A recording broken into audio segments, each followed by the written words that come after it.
Several uh, weeks ago, I released a video called "Do You Feel Forgotten?"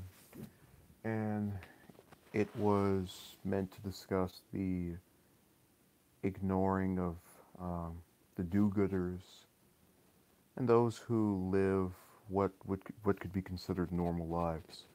Um, and the problem within our society, which is what I feel is a highlight of those that act out in a aggressive and negative manner, like a serial killer or some other uh, individual that does something that we conventionally say is wrong, but for some reason give highlights. Let me say hello to William and O'Donohue. Um, and several hours ago, I received a new comment on that video where a person tried to refute my point because I'd made the argument that if you reward good behavior or give that special acknowledgement, it will de-incentivize those who go out and act out in these manners to get attention. Um, and it was unfortunate that the person who wrote that chose to insult me in the course of arguing away my arguments because I actually thought their comment was very, mm, it had merit behind it, I'll put it that way. So, oh, I'm going to read it now. The reason for the murders and rapes running in the news is that all these things are out of the norm and thus worthy of a message. No one is interested in the average citizen because almost everyone is one. Plus, such shocking messages bring more spectators equals more money. The same is synonymous for films. Nobody cares about the life of a normal person because most of them do not have to go to the cinema for this experience. They just have to leave the house. Furthermore, not everyone is the same. Objectively speaking, a doctor will have more value than a garbage man because there are more garbage men than doctors, and garbage disposal is a lot more easier. Morally, of course, everyone is the same, but as I said, objectively, someone who can do something that not many can, and what is more complicated to master is more important to society than someone to whom the opposite is true. Now, before writing that, they proceeded to say that I sounded dumb, which, so that was my incentive to remove them. I have a no tolerance policy for insulting me in the course of trying to refute what I'm saying. But I wanted to highlight that to kind of break away from it um, and make my own point. So the reason for the murders and rapes getting coverage is because they're events that are extraordinary. I agree with that. Um, the part of this that I really took away, or just kind of wanted to refute, let me say a little to C Lab and Envoy, um, was that he mentions that in cinema, if you have the story of a normal person or someone that has a regular occupation, that people don't want to see that because they can experience, what is this? They can, they just have to leave the house. But think to yourself this: if you're commissioned to do two films about, I don't know, garbage men, and they're based off of real people, which is what I was speaking of in the first place. We actually make these stories about people that are contemporary figures that we can easily gather information about their lives.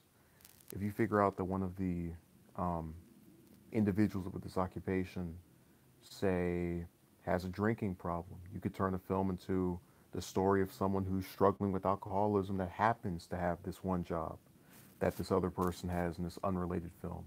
And with that film, you could have it be about a person who happens to have the same job as the other person that, likes to play basketball. And maybe they're frustrated over the fact that they're working this menial job when they would prefer to be in the NBA. That's not a compelling story. That couldn't be turned into anything different than the average life. Donahue's going on something irrelevant. Cover only one ear. Well, when I cover both, I can't hear what's around me, or my hearing is cut off. If I take both headphones out, it actually decreases the quality of the audio. I had people who would complain about um, that beforehand. So if I took both out and you saw no headphones, you get worse audio. And if you see one headphone, I can hear both things at once. So, okay, let me read what Envoy's saying. Well, obviously, it shouldn't just be a film about an average man, but making life's everyday trouble into a spectacle. For example, average man going through a divorce, how he copes with it. Well, look, the case I'm making is that it's a person who, by the definition of having a job and going through things that it's not. I mean, if we had a list of all those who have been divorced in the course of the last 50 years, we would just be out of stories. Um, but what caused that divorce? What happened after it? What happened during it? Um, okay, O'Donohue says Root is a very mundane, true story made into a movie. Dirk says, but does the average man have the chance of becoming special to others or special enough to be viewed by others? Not really. I think if I were to sit here and, well, and again, Envoy's making my point here. If you sat here and put on paper the person's occupation, then went around how that affected, his family, his psyche, um, its actual impact on him as an individual, rather than just on paper he's this, you get something entertaining, provided that there was some source of conflict there. Um, not all of us have three brothers or, two living parents when we're growing up. So if they made a film about a guy who has to struggle with the death of a relative versus the guy who's sick of having all these relatives just all over the place, they're already different, even if those are two conventionally average guys or average people. So I just think that those who are saying we couldn't make this ever, or just being closed-minded to the fact that we've had people who came from various backgrounds, they yes did extraordinary things, but they weren't always that way.